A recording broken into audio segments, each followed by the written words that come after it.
문재인 케어를 그러니까 수술대 위에 올린 건 쉽게 말해서 돈을 너무 많이 썼다, 돈이 너무 많이 들었다 이거죠. 네, 건강보험은 세금처럼 우리 국민이 낸 돈으로 운영합니다. 최근 5년 동안 건강보험료 중과율은 평균 2.7%인데요. 네. 직전 5년에는 1.1%였습니다. 한마디로 국민이 내야 할 돈이 더 많아진 겁니다. 가장 큰 이유는 문재인 케어가 MRI와 초음파를 포함해 보험 적용을 확대하다가 지출이 많아진 탓입니다. 2017년부터 지난해까지 문재인 케어 관련 추가 지출액은 18조 6천억 원에 달합니다. 정부는 문재인 케어는 건강보험 보장률 70% 달성에도 미치지 못했다며 사실상 실패한 정책으로 규정하고 급선회하기로 했습니다. 그러면은 그동안 우리가 건강보험 적용을 받았던 MRI나 초음파 앞으로는 뭐 환자가 다 내야 되는 겁니까? 정부가 건강보험 적용, 그러니까 급여 여부를 판단하는 기준은 남용입니다. 남용을 의심할 수 있는 MRI와 초음파 검사에 대해서는 급여 적용 여부를 다시 살펴보기로 했는데요. 의학적으로 필요하지 않거나 필요성이 불명확한 검사는 급여 기준을 명확하게 정할 예정입니다. 초음파, MRI 진료비는 건강보험 적용 첫 해인 2018년 1,891억 원이었는데 지난해 1조 8,476억 원으로 3년 동안 10배 수준으로 늘었습니다. 네.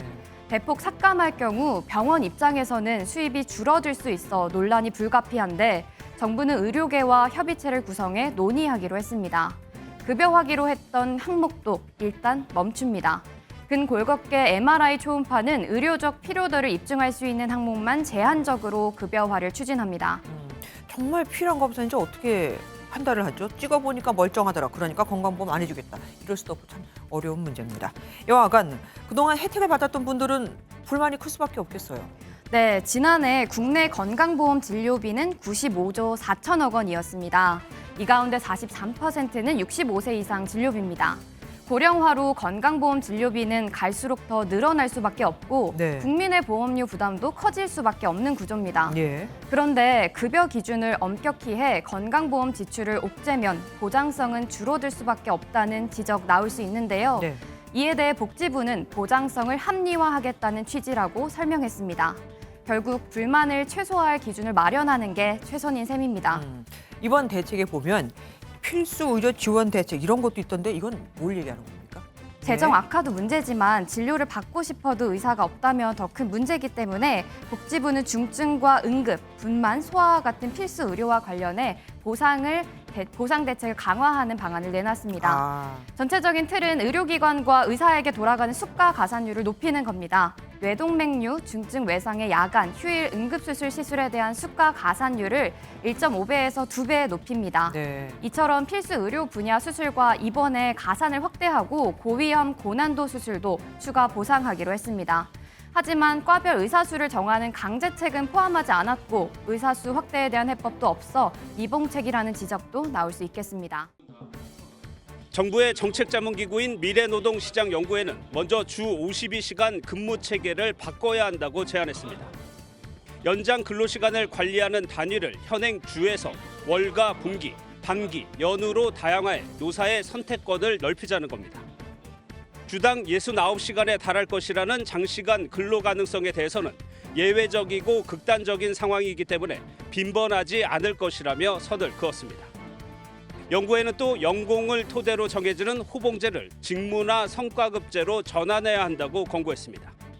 이 밖에 일하는 날과 출퇴근 시간 등을 자유롭게 선택할 수 있는 선택적 근로시간제를 모든 업종으로 확대하고 기간도 3개월 이내로 늘리자고 제안했습니다.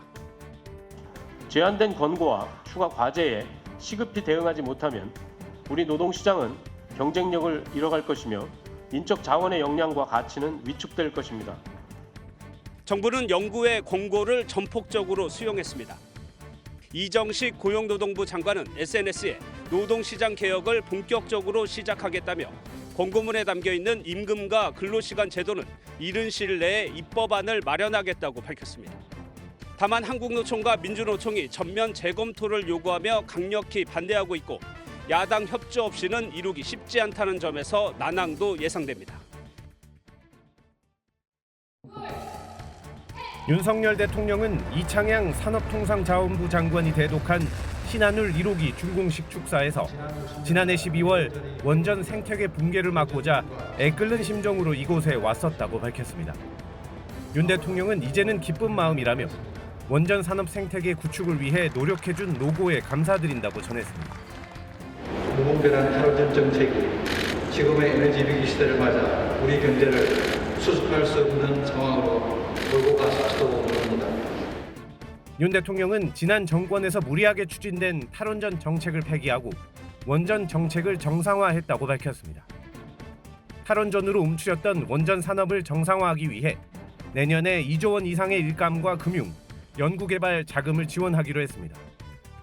또 독자적인 소형 모듈 원전 SMR 개발에 4천억 원을 투자해 미래 원전 시장의 주도권을 잡겠다고 청사진을 공개했습니다. 신한울 3, 4, 5기의 경우 환경 영향 평가를 포함한 인허가 절차를 효율화해 내년 중 전원 개발 실시 계획 승인을 완료하는 등 2024년 착공을 목표로 신속한 건설 재개를 추진하겠습니다. 탈원전 정책 폐기를 선언한 윤 대통령은 주 52시간제와 문재인 케어 정책 폐지에 이어 전 정부 색깔 지우기에 나섰습니다. 지지율 회복세와 더불어 본인의 색깔을 더욱 드러내고 있다는 해석이 나옵니다. 윤석열 대통령이 지난 10월 비상경제 민생회의에 이어 이번엔 국정과제 점검회의를 생방송으로 준비했습니다. 직접 국민과 소통하겠다는 취지로 패널 100명도 함께 초청했습니다. 국민 여러분께서 다 보고 계시기 때문에 저도 좀 긴장이 됩니다. 윤 대통령은 특히 노동, 연금, 교육 등 3대 개혁 과제에 대해 선택이 아니라 필수이고 반드시 해내야 한다고 의지를 드러냈습니다. 이 개혁이라고 하는 것은 인기 없는 일이지만 회피하지 않고 반드시 우리가 해내야 합니다. 또 최근 화물연대 엄정 대응과 함께 가장 우선적으로 추진하고 있는 노동개혁에 대해서는 이뤄내지 못하면 정치도 경제도 망한다고 강조했습니다. 우리가 이것을 이뤄내지 못한다면 그리고 이것이 노동 문제가 정쟁과 어떤 그 정치적인 문제로 흘러버리게 되면은 정치도 망하고 우리 경제도 망하게 된다. 윤 대통령은 국민 패널들의 질문에 사안마다 직접 답변하고 부처 장관들에게 실시간으로 지시도 내렸습니다. 이에 따라 당초 100분으로 예정된 회의는 50분가량 더 늘어났습니다. 윤 대통령은 마무리 발언에서 연금 개혁은 초당적이고 초계층적인 협력이 필요하다며 논의 과정 자체가 국민 통합 과정이 되기를 바란다고 강조했습니다. 윤석열 대통령은 우리의 성장과 발전을 가로막는 적폐를 청산해야 한다며 다시 한번 노동, 교육, 연금 등 3대 개혁을 강조하고 특히 노조 부패 문제를 거론했습니다. 노조 부패도 공직 부패, 기업 부패와 함께 우리 사회에서 척결해야 될 3대 부패의 하나로서 우리가 여기에 대해서 엄격하게 법 집행을 해야 된다고 생각합니다.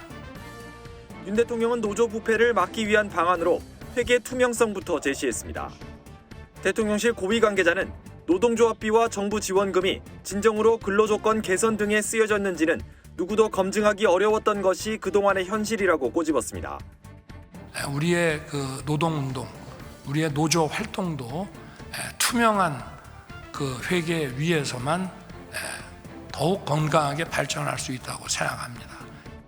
대통령실은 5,300자에 이르는 윤 대통령의 마무리 발언도 추가로 공개했는데 여기서 윤 대통령은 수출 드라이브와 스타트업 코리아라는 두 개 축으로 어려운 경제 여건을 돌파하자고 강조했습니다. 윤 대통령은 노사 관계에서 비효율적인 분쟁을 줄이고 그 비용을 노동자 복지에 쓰기 위해서는 노사 법치주의가 정립돼야 한다고 강조했습니다. 국내 기업 노조 조직률은 300인 이상 회사가 46.3%로 30인 이상 99인 이하 사업장의 1.6%, 30인 미만 사업장의 0.2%를 크게 웃돕니다. 수석 비서관 회의를 주재한 윤 대통령은 이런 점에 대해 국내 노조가 노동약자를 제대로 대표하지 못하고 있다고 지적했습니다. 노동시장의 이중 구조와 노노 간 착취 구조 타파가 시급합니다. 정부는 노동약자 보호에 정책적 노력을 집중해야 합니다. 특히 윤 대통령은 노조 부패 방지와 투명성 강화가 산업 경쟁력 강화와 노동자 복리 증진에 필수적이라고 강조했습니다.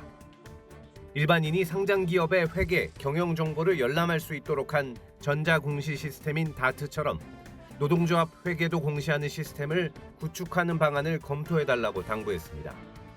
연말 노동개혁에 집중하고 있는 윤 대통령은 다음 주 초 발표될 것으로 예상되는 신년사에서 2023년을 연금과 교육개혁까지 합친 3대 개혁의 원년으로 삼겠다는 뜻을 밝힐 계획입니다. 신년사는 질의응답이 없는 대통령 연설로만 진행될 것으로 알려졌습니다. 대통령실은 신년 회견이 취소된 것은 아니며 소통 방식은 더 고민하고 있다고 밝혔습니다. 국민연금 개혁 방안이 국회에 제시됐습니다. 국민연금의 재정 안전성과 노후소득을 동시에 보장하자는 게 큰 뼈대입니다. 민간 자문위원들은 먼저 소득의 9%인 보험료율과 40%인 소득 대체율을 조정해야 한다고 설명했습니다. 사실상 두 마리 토끼를 잡자는 얘기나 다름없습니다.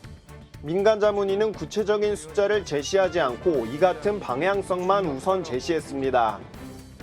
급여 수준을 그대로 두되 보험료를 인상하자라는 걸 강조하는 측과 소득 대체율을 인상하고 그에 맞는 보험료율을 인상하자는 그 두 가지 중심적인 그 주장들이 있는데 자문위 측은 보험료율을 인상해야 하는 근거로 현행 국민연금 보험료율이 OECD 평균이 18.2%의 절반이고 연금으로 실질적인 노후 보장이 어렵다고 지적했습니다.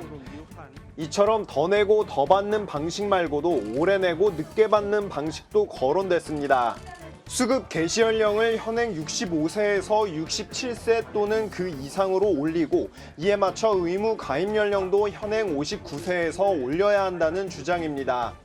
노령화 상황에서 젊은 층의 납부 부담이 커지는 만큼 이에 대한 고민도 함께해야 한다는 지적도 나왔습니다.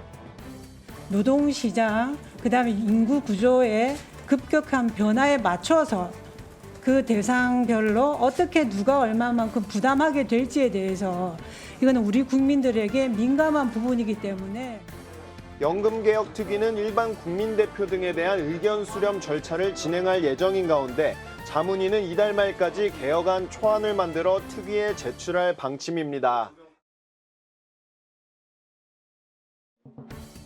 지난 1988년 정부는 국민연금 제도를 첫 도입했습니다.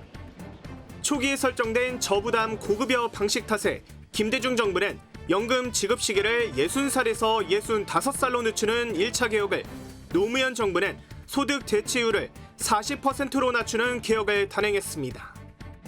지난 2018년 문재인 정부는 오는 2057년에 기금이 고갈될 것이라는 전망이 나오자 서둘러 개혁 작업에 착수했습니다. 국가의 지급 보장을 분명하게 하여 국민의 불안감을 해소하는 방안을 적극 검토해 주기 바랍니다. 당시 정부는 보험료율과 소득 대체율 상향 등 4가지 조합의 개혁안을 제시했습니다. 하지만 문 전 대통령은 보험료 인상이 국민 눈높이에 맞지 않는다며 철회했고 논의는 결국 흐지부지 됐습니다. 윤석열 정부는 연금과 노동, 교육 등 3대 개혁을 강력 추진하겠다며 여러 차례 공언했습니다. 이 개혁이라고 하는 것은 인기 없는 일이지만 회피하지 않고 반드시 우리가 해내야 합니다.